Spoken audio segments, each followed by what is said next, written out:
வணக்கம். தமிழ்நாடு முதலமைச்சருக்கு வணக்கம். துணை முதலமைச்சர் உதயநிதி ஸ்டாலினுக்கு வணக்கம். ஐயா, சில மாவட்டத்தில் சில பேர் உங்களுக்கு கிஃப்டாக கொண்டாந்து கொடுக்குறாங்களா? எந்த காசுன்னு தெரியுமா? உங்களுக்கு சால்வின்னு போடுறாங்க. போஸ்ட் கொடுத்து நீங்கள் பதவியில் இருந்து நீங்கள் கஷ்டப்பட்டு அப்பா மக்கள் காடாக ஊராக வயக்காடு கண்ட பக்கம், டீ கடை கண்ட பக்கம், ஹோட்டல் கடை கண்ட பக்கம் நின்று சேதரித்து எவ்வளோ வறுமையில் கஷ்டப்பட்டு செவிச்சு நீங்கள் அப்பா மக்கள் பொறுப்பில் இருக்கிறீங்க. சில பேர் ஊர் பக்கம் வராத, வார்டு பக்கம் வராத, தொகுதி பக்கம் போகாதையே உங்களோட பதவி பிரமாணத்தை வச்சு உங்களோட பவரில் வச்சு சில பேர் சம்பாரித்து நஞ்சை வாங்கி உங்களுக்கே கொண்டாந்து கிஃப்டாக கொடுக்குறாங்களா? இது எந்த பணம்னு அவன் எவ்வளோ கஷ்டப்பட்டான்னு தெரியுமா உங்களுக்கு? எந்த மாவட்ட செயலாளர் ஓடி உளுந்துங்கட்டு ஊராக வார்டாக ஓட்டு கேட்டான், தொகுதி வாரியாக ஓட்டு கேட்டான். எந்த ஒன்றிய செயலாளர் போய் ஊடு சிரிப்பி ஓட்டுனா ஊடு தாய்மார்களே ஓட்டு போடுங்க, தாப்பமர்களை ஓட்டு போடுங்க, தம்பியில் ஓட்டு போடுங்க, நாங்கள் நல்லது செய்யணும்னு சொல்லி ஓட்டு கேட்டாங்க. எந்த பேரூர் செயலாளர், ஊராட்சி செயலாளர் உங்களுக்கு போய் ஓட்டு கேட்டாங்க? வார்டில் இருக்கிறவன் அந்த கிளச்சலாளர் தான் நைட்டும் போல உங்களுக்கு ஓட்டு கேட்டு சேதரித்தாங்க. ஓட்டு கேட்டு சேதரித்து உங்களை நல்ல நிலைமையில் கொண்டு போய் இன்றைக்கி தனி மெஜாரிட்டியில் வச்சது அந்த அடிப்படை தொண்டன் உறுப்பினர். ஒரு கிளைக்கு 25 பேர் 50 பேர் இருக்கிறான் பாரு, அவன் தான் உங்களை அளவு பார்த்து உட்கார வச்சு அளவு பார்க்குறான். வரைக்கும் மாவட்ட செயலாளர், ஒன்றிய செயலாளர், பேரூர் செயலாளர், ஊராட்சி செயலாளர் உங்களை அளவு பார்க்குறதில்ல.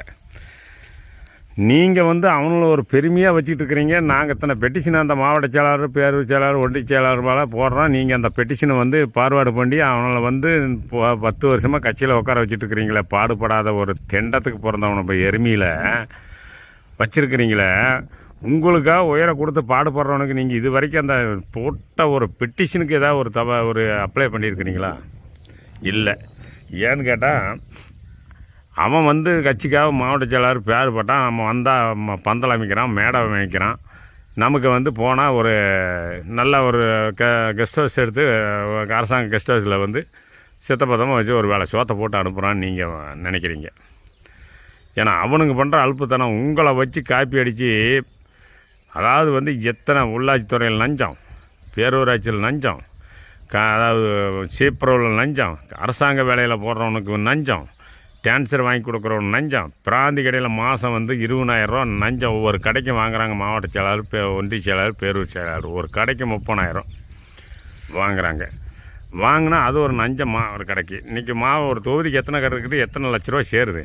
அதுபோக டெய்லியும் 6,000 7,000 ஒரு நாளைக்கு ஒரு 6,000 ரூபா அரசியல்வாதிக்கு கொடுக்கணும்னு சொல்லி அது ஒரு வசூல் பண்ணுறாங்க. பாரில் கவர்மெண்ட்டுக்கு 82,000 ரூபா கொடுத்து பார் எடுத்துடுறான். நடத்தலாம், 12 மணி வரைக்கும் விற்கலாம், ஏதோ 10-50 பாட்டில் விற்கலாம். நைட்டு 10 மணிக்கு சேர்த்திட்டானா ஏதோ நைட்டு காலையில் ஒரு 10-12 மணி வரைக்கும் விற்கலான்னு ஒரு 50-100 பாட்டில் விற்கிறான்னு பாரு. ஒரு 2 ஆள் 3 ஆள் போட்டு திட்டுத்தனமா. அதை போலீஸுக்கு நஞ்சம் கொடுத்து, அமலாக்கத்துறைக்கு நஞ்சம் கொடுத்து, சிபிஐக்கு நஞ்சம் கொடுத்து, மது வழக்கு நஞ்சம் கொடுத்து, அரசியல்வாதிக்கு நஞ்சம் கொடுத்து அவன் என்ன சம்பாதிப்பான்? இதெல்லாம் நஞ்சம். அதாவது கடையிலேயும் மாதம் கண்டா 20,000 30,000 நஞ்சம் வாங்குவேன். மாமூலாக கொண்டு போய் கொடுத்துருவானும். அரசியல்வாதிக்கு மாவட்ட செயலாளர், ஒன்றிய செயலாளர், பேரூர் செயலாளர் கொடுத்துருவானும். அடுத்தது இந்த பார் எடுத்தவங்ககிட்டையும் பிச்சைக்கார அந்த பிச்சை எடுக்கிறான், அவங்ககிட்ட போய் பிடிங்கி திங்கிறீங்களா? இதெல்லாம் என்ன நியாயம்? இதெல்லாம் அப்படி தான் மாதம் 50,000 ஒரு கடைக்கு பார் எடுத்தவங்ககிட்ட வாங்கினீங்கன்னு பாரு. இந்த கிளைச்செயலாளருக்கு ஏடிஎம்கே பேரில் 2,000 ஒரு 10 கிளை இருக்குது, 5 கிளை இருக்குன்னா 5 கிளைக்கு மாதம் 2,000 ரூபா கொடுத்தாங்களே. இப்போ திமுக ஆட்சியில் இந்த 3 வருஷமாக ஒருத்தரை வாங்கி தின்னுட்டு இருக்கானே. 3 பேர் மாவட்ட செயலாளர், ஒன்றிய செயலாளர், பேரூர் செயலாளர் 3 பேர் வாங்கி மாதம் 2 லட்ச ரூபா வாங்கி தின்னுட்டு இருக்கானே. டெய்லி 6,000 ரூபானா கணக்கு போட்டுங்க. கணக்கு படிக்காதவன் தான் 6,000 ரூபா டெய்லி கணக்கு போட்டுங்க. எத்தனை லட்ச ரூபா மாதம் மட்டும் ஆகுதுன்னு. நான் 1வது கூட படிக்க தெரியாதுன்னு தான். ஆனால் டெய்லி 6,000 ரூபா ஒரு பார் எடுத்தால், ஒரு பார் எடுத்தவன் நகர செயலாளர் கொடுத்துருவானும். அந்த நகர செயலாளர் வாங்கி ஒன்றிய செயலாளர், மாவட்ட செயலாளருக்கும் பிரித்து கொடுத்துருவானும். டெய்லி 6,000 ரூபா மாதம் மட்டும் எவ்வளோ ஆகுதுன்னு பாரு. அதில் 82,000 ரூபா பார் எடுத்தவங்க கட்டிடுறான். டெய்லி 6,000 ரூபா. இது என்ன அப்பாயா சம்பாரித்த முதல்ல வாடகைக்கு விட்டு வாங்கி தங்குறாங்களா, இல்லை வாடகை கெஸ்ட் ஹவுஸ் கட்டி விட்டு வாடகைக்கு விட்டு வாங்கி தங்குறாங்களா? தளபதி அவர் கவர்மெண்ட்டை படத்து சொல்லுது, கவர்மெண்ட் நாணயமாக நடத்த சொல்லுது, இது பண்ணுது. எதில் எடுத்தாலும் நஞ்சன் நஞ்சன் நஞ்சன் நஞ்சன்னு திமுககாரன் இப்படி பண்ணுறானே, இது எந்த வார்த்தையில் ஏற்றுக்க முடியும்? பார்த்தா ஒன்றும் தெரியாத ஐஸ் தின்னவனாட்டு தெரியுறான். குச்சைசி சூப்பணும்னாட்டா. ஆனால் திங்கிறத பூரா வந்து கருப்பட்டியாகவே திங்கிறாங்க. இந்த கீழே உங்களுக்காக வந்து இந்த வார்டு வாரியமாக இந்த கிளை வாரியமாக பாடுபட்டவனுக்கு என்ன பண்ண போகிறீங்க? பள்ளையில் பஞ்சாமரத்தை ஊற்றி போய் ஒரு நாளைக்கு நக்கிட்டு வாங்குறீங்களா? ஐயா, அரசியல் பண்ணுறதுன்னு தப்பு இல்லை, அரசியல் பண்ணலாம். நானும் 40 வருஷமாக அரசியல் பண்ணவும் தான், என்ன இந்த வேலை வெட்டி போவாதான் அரசியல் பண்ணிகிட்டு இருக்கிறவன் தான். ஏன்னா அந்த களை எடுக்கிறீங்களே, இந்த திமுகக்காரனை களை எடுத்த எவன் பெட்டிஷன் போட்டால் அவன் நியாயமாக நான் கரெக்டாக நல்லா தான் பண்ணுறானா இல்லையான்னு சொல்லி அந்த மாவட்டத்தில் உங்கள் டீமை விட்டு நீங்கள் செக் பண்ணணும். அந்த டீமுக்கே நஞ்சம் கொடுத்தான் பாரு எங்களுதில் வக்கால. அவன் தான் என் மனுஷன் மாவட்ட செயலாளர். 6 வார்டு கொடுக்குறேன்னு ஒரு பேச்சுவார்த்தை. இது எலெக்ஷன் நடத்தியிருந்தீங்கன்னா அந்த 6 வார்டு என்ன 15 வார்டும் தோக்குறான், மாவட்ட செயலாளரும் தோக்குறான், ஒன்றிய செயலாளரும் தோக்குறான். எலெக்ஷன் நீ முறையை நடத்திருக்கணும்.